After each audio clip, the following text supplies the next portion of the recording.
Mr. and Mrs. Bevan, you built a little shopping center. Yes, Yes, ma'am. Is this the first time you built something like this? Yes, Yes, ma'am. ma'am.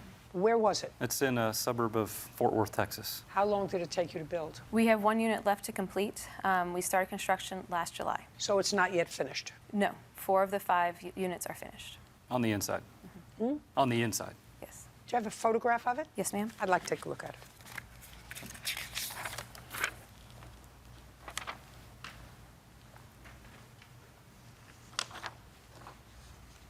So the outside shell is complete on the whole thing, but one interior store is not Yes, ma'am. Yes, ma'am. finished. Okay. Now, you rented one of the stores. Yes, ma'am. For what kind of business? It's a clothing store. Is this your first clothing store? Yes, ma'am. How old are you? 23.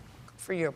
What had you done before? I was a secretary for my grandfather's business. Anybody help you set this up? No.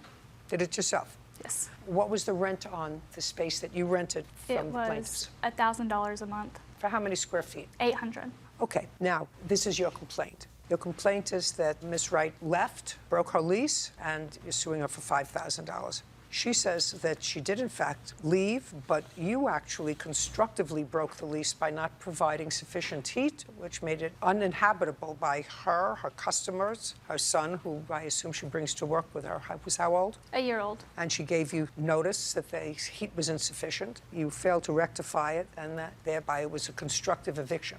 She has a counterclaim, and the counterclaim is for loss of revenue, although I'm not Yes, so ma'am. sure you can prove that. Can I see a copy of the lease? Thank you.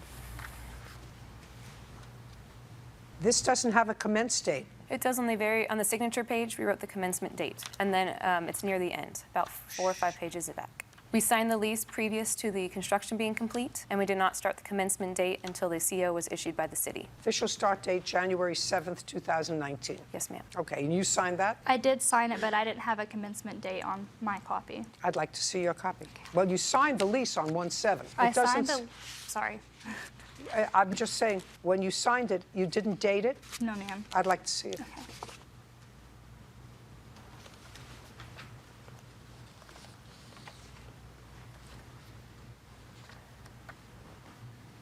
Well, it's clear to me that you wrote this in, one or both of you wrote this in afterwards, the 2 dates, and lease official start date is 1/7 on yours, because you gave her a copy and it's not there. Correct. We did not date it, unfortunately, on the date of the lease. Well, then you shouldn't give this to me if you say this is the lease. And you gave it to me and you said that we signed it on the official lease date, which was misleading.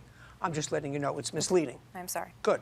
Now, you moved in on what date? January 7th. So that was the de facto start date. Yes, ma'am. When was the first time that you gave them notice that the heat was defective? Right before I moved in, I had let them know that there was an issue with the heater. I'd like to see it. Yes, ma'am.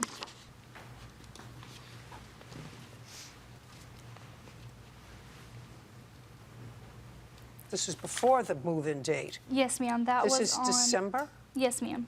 I could bring in a space heater up there. Excuse me, Judge? Okay, so before you moved in, there was clearly a problem with the heating system. That was in December. After you moved in on January 7th, show me when the next time was that you complained to the Bevans about the heat.